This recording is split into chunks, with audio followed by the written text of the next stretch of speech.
श्राप को वरदान बना सकती है गीता। कठिन से कठिन परिस्थिति को आसान बना सकती है गीता। श्री भगवान की वाणी पर हो यदि विश्वास तो सामान्य से सामान्य व्यक्ति को भगवान बना सकती है गीता।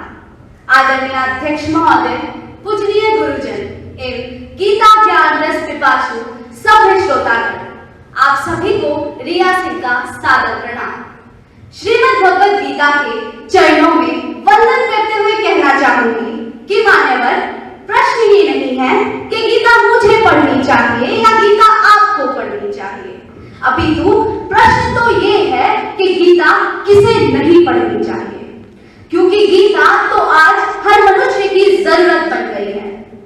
आज का मनुष्य नैतिक रूप से शक्तिहीन, चारित्रिक रूप से दिवालिया, धार्मिक रूप से अंधा व राजनीतिक रूप से मलिन है और स्वैच्छिक मान मूल्यों के आंकड़ों से भिन्न व वर्णनीय अखंड भारत को खंड खंड कर रहा है।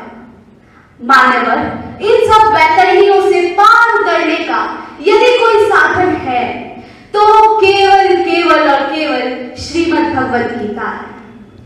एपीजे अब्दुल कलाम की पंक्तियां दोहराती हूं कि जो मैं हताश, उदास व निराश होता हूं तो मैं गीता पढ़ता हूं। ममतामयी, करुणामयी गीता को जितना मैं समझ पाई हूं, उस हिसाब से गीता तो हमारे हृदय का गीत है, राधा का मनमीत है और अर्जुन की सीख है।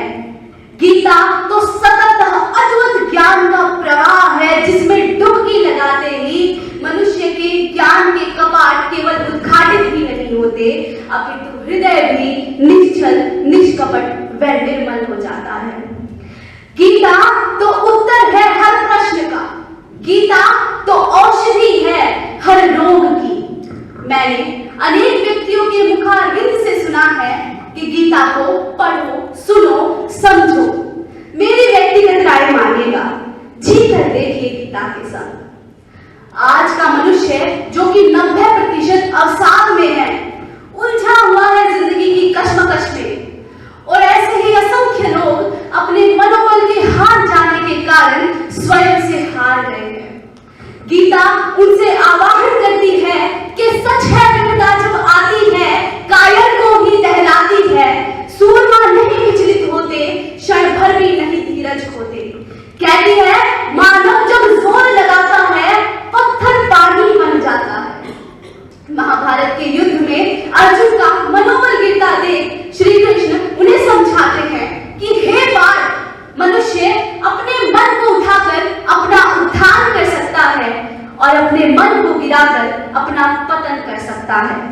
मनुष्य स्वयं ही स्वयं का सबसे बड़ा मित्र है और स्वयं ही स्वयं का सबसे बड़ा शत्रु है। अर्थात हार और जीत तो मनुष्य के स्वयं के हाथों में होती है। गीता हमें सिखाती है कि कर्मण्यवाधिकारस्ते मा फलेषु कदाचन मा कर्मफल हेतुर्भु माते संगोत्सु कर्मणि। और गीता ही हमें सिखाती है अनाश्रित कर्म कार्यम कार्यं कर्म करोति स सन्यासी च योगी च निरग्निर चाक्रिय।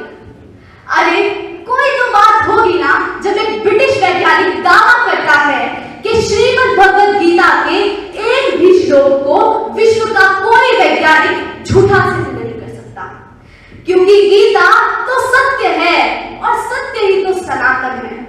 और मैं तो शेषनाग की शैया पर शयन करने वाले नाभि में कमल लिए जगत के आधार तीनों लोगों